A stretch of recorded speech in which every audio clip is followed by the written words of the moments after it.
Hello everyone. तो हम देखते हैं अपने subject human anatomy, physiology and pathophysiology का अगला टॉपिक। तो हमारा अगला टॉपिक है वो है हीमोपोएसिस। देखते हैं हीमोपोएसिस क्या होता है। Haemopoiesis is the continuous biological process by which the body produced new blood cells and platelets. जो हीमोपोएसिस होता है ये कॉन्टिन्यूअस बायोलॉजिकल प्रोसेस होता है जिसमें हमारे बॉडी जो होते हैं वो प्रोड्यूस करते हैं न्यू ब्लड सेल्स को या प्लेटलेट्स को। It occur primarily in the red bone marrow. ये हमारे हीमोपोएसिस जो होता है ये हमारे रेड रेड बोन मैरो में होता है। It is driven by haematopoietic stem cells which divided and differentiate into various cell types. जो हमारा हीमोपोएसिस होता है वो ड्राइव्ड होता है हेमाटोपोएटिक स्टेम सेल से, जो डिवाइड किया गया है या फिर डिफरेंशिएट किया गया है वेरियस टाइप सेल्स में। Site of haemopoiesis. देखते हैं हीमोपोएसिस के कौन कौन से साइट हैं। पहला है फीटल लाइफ। फीटल लाइफ में देखते हैं क्या साइट है। During fetal life and fetal age main site is liver, spleen, bone marrow, yolk sac. जो हमारा फीटल लाइफ होता है उसके दौरान या फिर फीटल एज होता है उसका जो मेन साइट होता है हीमोपोएसिस का वो होता है लीवर हो गया, स्प्लीन हो गया, बोन मैरो हो गया, योक सैक हो गया। दूसरा हमारा है आफ्टर बर्थ या फिर अडल्ट में देखते हैं। ड्यूरिंग द आफ्टर बर्थ और adult the haemopoiesis site is red bone marrow mainly in flat bone like skull, ribs, sternum, pelvis, vertebrae. यानी कि बर्थ के बाद या फिर एडल्ट में जो हमारे हीमोपोएसिस का साइट होता है वो होता है रेड बोन मैरो में या फिर फ्लैट बोन में। जैसे हो गया स्कल के बोन हो गया, रिब्स बोन हो गया, स्टर्नम हो गया, हमारा पेल्विस हो गया, वर्टेब्रिया हो गया। The process is divided into 3 main pathway based on the type of cell being form. जो हमारा होम्योपोएसिस का प्रोसेस है वो 3 मेन पाथवे में डिवाइड किया गया है, जिसमें पहला हमारा एरिथ्रोपोएसिस, दूसरा हमारा है ल्यूकोपोएसिस, तीसरा हमारा है थ्रोम्बोपोएसिस। तो पहले देखते हैं एरिथ्रोपोएसिस क्या होता है। The production of red blood cells और इरेथ्रोसाइट्स। जो एरिथ्रोपोएसिस होता है इसमें हमारे रेड सेल्स का प्रोडक्शन होता है या फिर एरिथ्रोसाइट्स का। The functions of erythropoiesis transport the oxygen and carbon dioxide. जो हमारे एरिथ्रोपोएसिस होता है इसका जो फंक्शंस होता है ये क्या होता है, ट्रांसपोर्ट करता है ऑक्सीजन और कार्बन डाइऑक्साइड का। This is regulated by the hormone erythropoietin primarily produced by the kidney. जो हमारे इरेथ्रोसाइट्स होते हैं ये रेगुलेट होते हैं इरेथ्रोपोएटिन नामक हार्मोन से, जो कि प्रोड्यूस्ड होता है हमारी किडनी से। The life span is 120 days. जो इसका लाइफ स्पैन यानी कि जो इसका लाइफ साइकिल होता है वो 120 डेज का होता है। देखते हैं सेकंड हमारा ल्यूकोपोएसिस। ल्यूकोपोएसिस होता है वो हमारा होता है the formation of white blood cells और leucocytes that make up the immune system. जो हमारा ल्यूकोपोएसिस होता है इसमें हमारी व्हाइट ब्लड सेल्स का फॉर्मेशन होता है या फिर ल्यूकोसाइट्स का, जो कि हमारे इम्यून सिस्टम को बनाते हैं। दिस इंक्लूड्स द लिम्फोसाइट्स, जिसमें हमारे हो गए T cells and B cells. यानी कि इसमें हमारे लिम्फोसाइट्स इन्वॉल्व होते हैं, जिसमें हमारा पहला होता है टी सेल्स और दूसरा होता है हमारा B cells. The agranulocyte the agranulocytes of leukopoiesis is lymphocytes monocytes. Leukopoiesis is responsible for the defence against infections. जो हमारे ल्यूकोपोएसिस होते हैं वो रिस्पॉन्सिबल होते हैं इन्फेक्शंस के डिफेंस के लिए। तीसरा हमारा है थ्रोम्बोपोएसिस। देखते हैं थ्रोम्बोपोएसिस क्या होता है। The formation of platelets thrombocytes. यानी कि जो हमारे प्लेटलेट्स का फॉर्मेशन होता है या फिर थ्रोम्बोसाइट्स का वो हमारा होता है thrombopoiesis. Which is responsible for the blood clotting and stop bleeding. जो कि रिस्पॉन्सिबल होता है ब्लड क्लॉटिंग के लिए और ब्लीडिंग को स्टॉप करने के लिए। This is stimulate by the hormone thrombopoietin. जो कि हमारे थ्रोम्बोपोएसिस जो होते हैं वो स्टिमुलेट होते हैं थ्रोम्बोप्रोटीन नामक हार्मोन से। Thrombopoiesis is form from the megakaryocytes. जो हमारे थ्रोम्बोपोएसिस होते हैं वो फॉर्म होते हैं मेगाकैरियोसाइट से। Life span is 10 days. जो हमारे थ्रोम्बोपोएसिस होता है इसका जो लाइफ स्पैन होता है वो 10 डेज का होता है। अगला टॉपिक है हमारा फॉर्मेशन ऑफ हीमोग्लोबिन, यानी कि हमारे हीमोग्लोबिन का फॉर्मेशन। हीमोग्लोबिन देखते हैं क्या होता है। Haemoglobin is an iron rich protein in red cells. जो हमारे हीमोग्लोबिन होते हैं वो आयरन रिच प्रोटीन्स होते हैं जो कि हमारे रेड सेल्स में पाए जाते हैं। Haemoglobin carry oxygen from the lungs to the body tissue and return carbon dioxide back to the lungs. जो हमारे हीमोग्लोबिन होते हैं वो कैरी करते हैं ऑक्सीजन को लंग से बॉडी टिश्यू तक और रिटर्न करते हैं कार्बन डाइऑक्साइड को बैक टू लंग्स में। It gives blood it distinct red colors and it critical for keeping your body's metabolism and organs functioning properly। जो हमारे हीमोग्लोबिन होते हैं ये हमारे ब्लड में रेड कलर प्रोड्यूस करते हैं, उसके शेप को प्रोड्यूस करते हैं और ये क्या करते हैं हमारे बॉडी के मेटाबॉलिज्म और ऑर्गन फंक्शंस को प्रॉपरली वर्क करने के लिए इंपॉर्टेंट होते हैं। Normal range of haemoglobin in male 13.5 to 17.5 gram per dL and in female 12 to 15.5 gram per dL. यानी कि जो नॉर्मल रेंज होता है हीमोग्लोबिन का हमारे बॉडी में वो मेल में होता है 13.5 से 17.5 ग्राम पर डीएल और जो हमारे फीमेल्स में होते हैं वो होता है 12.0 से 15.5 ग्राम पर डीएल। देखते हैं फॉर्मेशन क्या है हीमोग्लोबिन का, कैसे होता है फॉर्मेशन इसका। Haemoglobin formation occur in the bone marrow during development of red blood cells. जो हमारे हीमोग्लोबिन का फॉर्मेशन होता है वो हमारे बोन मैरो में होता है और ये कब डेवलप होता है जब हमारे रेड ब्लड सेल्स डेवलप होते हैं। It requires the synthesis of two primary components haem and globin.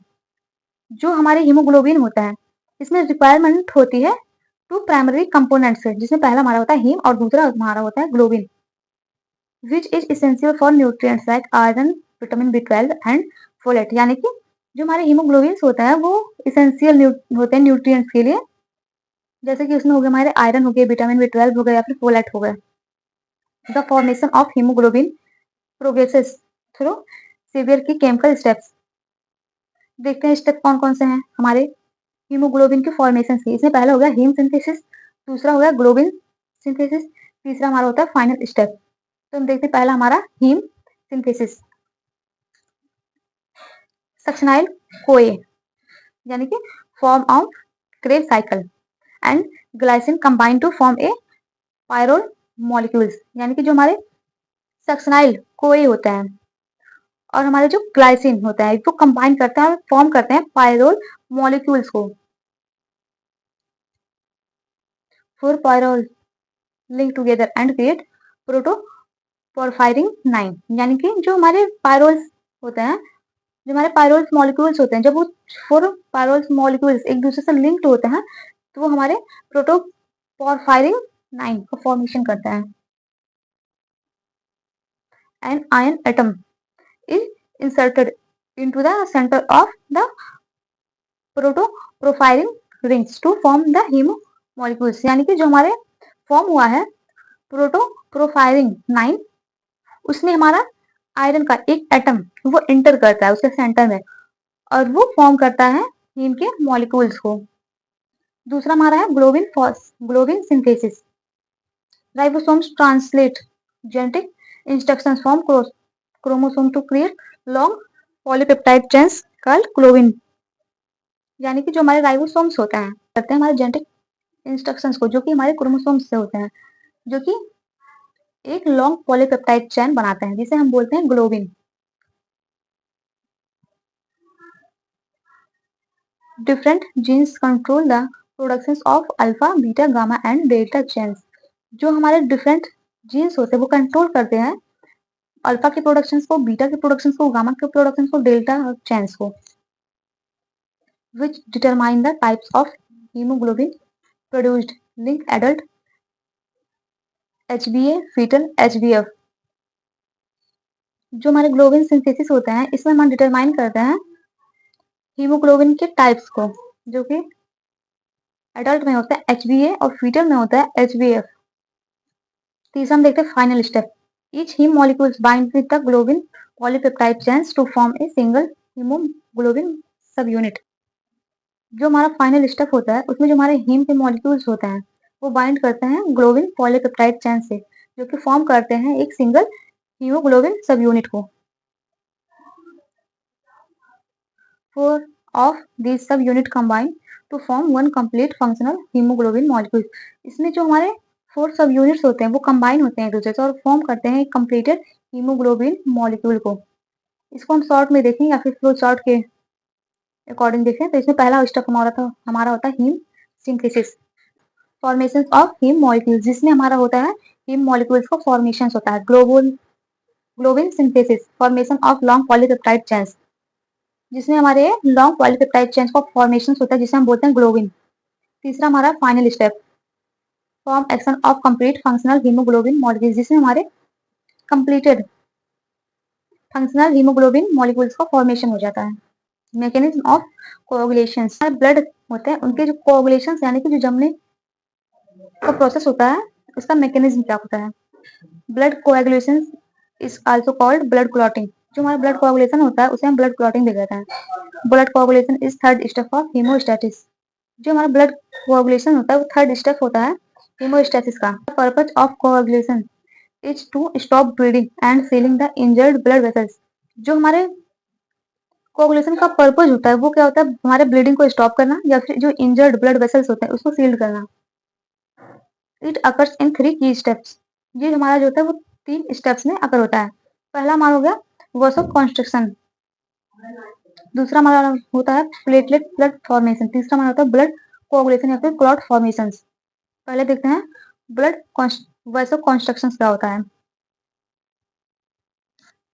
Immediately after a blood vessels is damage, जब हमारे ब्लड वेसल्स डैमेज हो जाते हैं, the vessels constrict to reduce blood flow and minimise blood loss, तो हमारे जो vessels होते हैं वो कॉन्स्ट्रिक्ट होते हैं और वो ब्लड फ्लो को रिड्यूस करते हैं और ब्लड लॉस को हमारे मिनिमाइज कर देते हैं।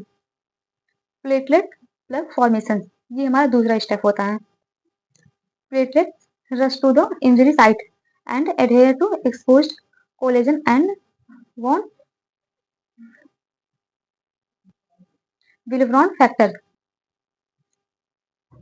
जो हमारे प्लेटलेट ब्लड फॉर्मेशन होता है इसमें हमारे जो इंजर्ड साइट होता है उस पर हमारे प्लेटलेट्स रस होते हैं और एडहेयर हो जाते हैं कोलेजन और वोन वेलवर्ट फैक्टर्स होते हैं। This activities the platelets causing them to change shape and release the chemical, जो हमारी एक्टिविटी होती है प्लेटलेट्स की, इसमें हमारे प्लेटलेट्स जो होते हैं वो अपने शेप को चेंज करते हैं और वो रिलीज करते हैं केमिकल्स को। That recruit more platelets to clamp together and form the temporary plug, जो कि हमारे जो प्लेटलेट्स होते हैं वो क्लैम्प होते हैं एक दूसरे से और वो एक टेम्परेरी प्लग का फॉर्मेशन करते हैं। तीसरा स्टेप हमारा है ब्लड कोगुलेशन या फिर ब्लड तीसरा स्टेप हमारा ब्लड कोगुलेशन या फिर क्लॉट फॉर्मेशन। इसमें हमारा पहला होता है फाइब्रिनोजेंस क्रिएट द फाइब्रिन थ्रेड्स, जो हमारा फाइब्रिनोजेंस होता है वो फाइब्रिन थ्रेड्स को बनाता है। This thread trap RBC and platelets and form the strong clot, जो हमारे फाइब्रिनोजन के थ्रेड्स होते हैं वो ट्रैप्ड हो जाते हैं आरबीसी यानी कि रेड ब्लड सेल्स पे और ये फॉर्मेशन करते हैं प्लेटलेट्स का, जिससे हमारे एक स्ट्रॉन्ग क्लॉट्स का फॉर्मेशन होता है। द कोगुलेशन कैस्केड, यानी कि जो हमारे कोगुलेशन होता है इसका जो प्रोसेस होता है वो होता है हमारा the temporary platelets plug reinforced by a mesh of protein fibers called fibrins, यानी कि जो हमारे टेम्परेरी प्लेटलेट प्लग होते हैं वो क्या होते हैं, एक प्रोटीन फाइबर्स के मैश होते हैं जो कि जिसे हम बोलते हैं fibrin. This process release on clotting factor and is divided into 3 pathway, जो हमारा प्रोसेस होता है वो रिलीज करता है क्लॉटिंग फैक्टर को और ये डिवाइडेड होता है 3 मेन पाथवे में, जिसमें पहला हमारा है एक्सट्रिंसिक पाथवे, जिसे हम एक्सटर्नल पाथवे भी बोल सकते हैं। Triggered quickly by trauma to tissue outside the blood vessels, जो एक्सट्रिंसिक पाथवे होता है उसमें क्या होता है, जो हमारा ट्रामा का कंडीशन होता है जिसमें हमारे ब्लड वेसल्स के आउट टिश्यूज होते हैं वो डैमेज हो जाते हैं, तो वो क्विक एक्शन शो करते हैं।